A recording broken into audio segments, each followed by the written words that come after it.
Chef Danny, who works in our food service department, came to me with an idea a few months ago about having a cooking event for students with special needs. He's a Hands United, who's a local organization, does a lot of great things in the community, came to me as well. We decided to kind of partner up, and we're here at Dearborn High School having an exclusive special needs cooking event. They're making unbelievable pizza. They're making a great appetizer with some salad. We're very excited, very geeked about this opportunity, and I can't wait to taste the pizza, to be honest with you. I'm excited.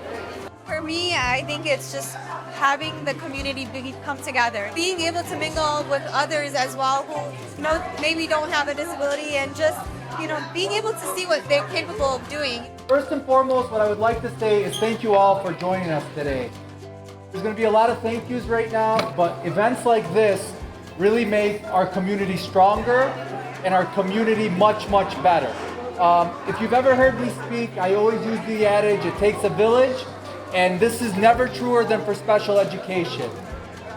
I approached Mike about 6 months ago and I told him, Mike, we need to get together, we need to put this together. These kids need to get into these kitchens and they need to cook.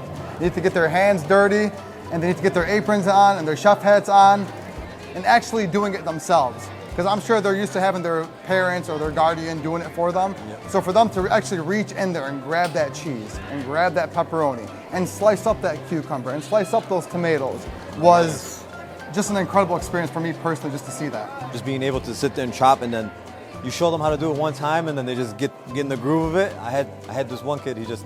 And here's one right now. Did you have a good time? I'm so happy you're here. Thank you so much for coming. They provided experience for young adults and children to explore in the kitchen, to explore with food, to explore with their taste buds, and get to use tools that they wouldn't usually get to use, such as knives, culinary tools. It was just really a cool experience for all.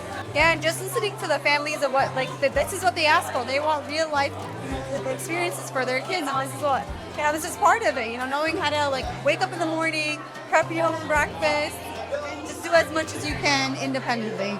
We actually threw out a couple of job offers today. Yo, we Gabe, told them, where's listen, Gabe at? whenever you guys are ready, whenever you're ready to go on to that Dearborn Public Schools website and sign up for a new career, we'll be more than happy to have you guys in one of these kitchens. Yo, thank you to the Blue Hands group for thinking of us and allowing us to share this experience with them, with the kids and their families. Yes, thanks to Mike Asaley as well.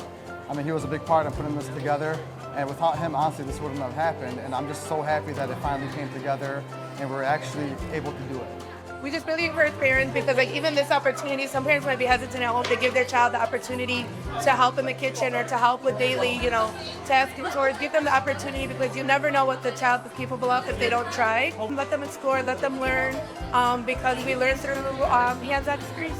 As a community, sometimes you're really judged by a whole, right? And to ensure everyone feels a sense of belonging, whether it's our special needs students or whoever it is, to make sure that they're included, to make sure that we put them in the spotlight just as much as everybody else. So really to make a community whole, to make the community stronger, working with our special needs community, and it really taking a village is extremely important.